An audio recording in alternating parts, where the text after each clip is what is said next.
the last section we have discussed map, filter and for each. In this section we will discuss about arrow function. So arrow function was introduced in ES6 or we can call it ES 2015. So first of all we will discuss why we need arrow function. So for that I will declare one object constructor. So I'll declare it, I'll name it as hello, which will take hello as an argument, and this will set hello to hello, so many hellos.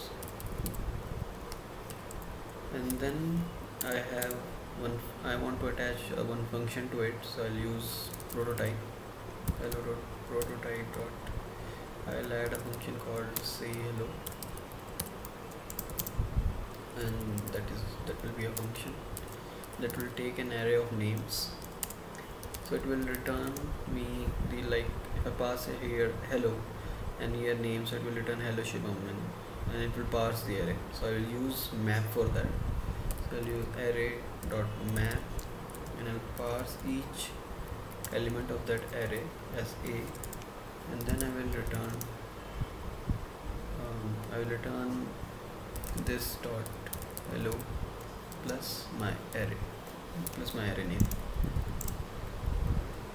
So let's create one new object of this object constructor. So I will name it as h1 equal to new hello, and I'll pass hello as a string, and then I'll wrap it inside console.log h1 dot.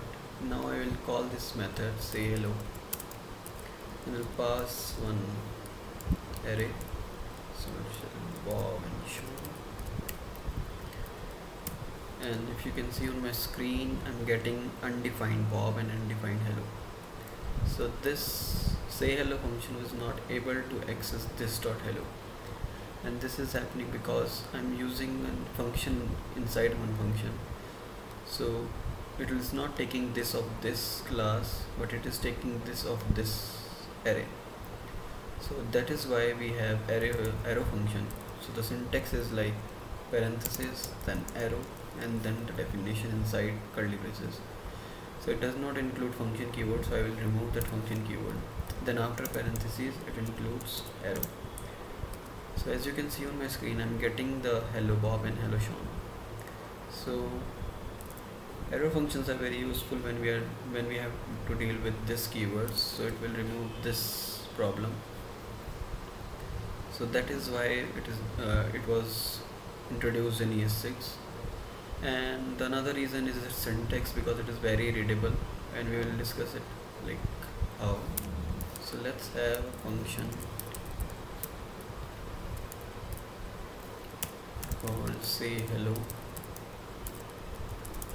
that will return hello. If I console.log that say hello, I'm getting hello. Now to convert the same function into arrow function, I have to declare it as a variable. So I'll declare it as let say hello equal, and then as I told in my last few minutes, like after parentheses we have to use arrow, and that's it. I'm getting the same result. But the beauty of arrow function is, like, if it is returning only one line of code, then no need to wrap it inside curly braces and use return. I can just delete this and still it will give me the same result.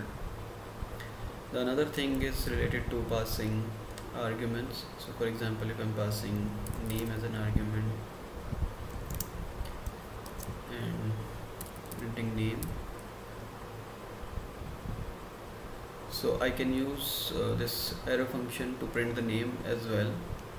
So right now I'm getting undefined, and why I'm getting undefined, because I'm not passing it here. So for example, I pass my name, so I'm getting hello Shivam. And now if I refine it to the more optimize it, then I can remove this curly braces because this is only one line of code. And now, like, it provides one more thing, like if I have only one argument, then I can remove this function brackets also. So my function will become a single line code, and I'm getting the same result. So that is why we use arrow functions.